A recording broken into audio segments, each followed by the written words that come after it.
Tangis ibu korban kecelakaan kereta, gelagat pramugara KA Turangga terkuak, tinggalkan bayi 2 minggu.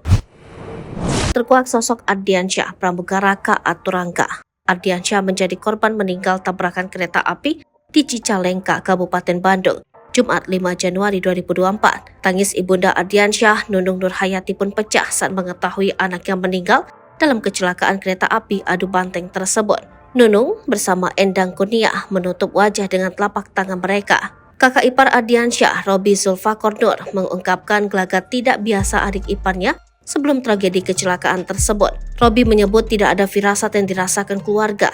Robi menyebut sikap Ardiansyah kepada istrinya, Esli Rosdiana, berbeda. Gak ada yang aneh, cuman kata mama, almarhum itu ke istrinya ada yang beda, lebih manja, romantis katanya.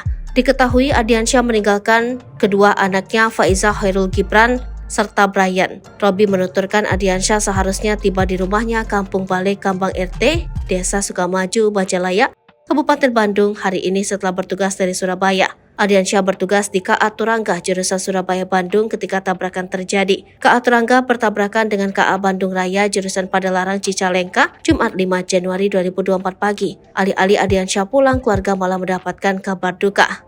Tak sabar ingin tahu bagaimana nasib adiknya, Robi yang tinggal di Rancaikek bergegas menuju RSUD Cicalengka.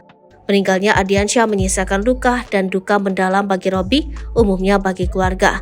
Sebab meski berposisi sebagai ipar, bagi Ardiansyah tak ada kata ipar. Sedangkan ibunda Ardiansyah, Nunung, menangis terus memanggil-manggil nama anaknya. Sejumlah orang berseragam PT Kereta Api Indonesia mendekatinya dan mencoba menenangkan Nunung. Begitu juga suaminya, Endang, yang sejak awal duduk di sampingnya. Download Tribun X sekarang, menghadirkan lokal menjadi Indonesia.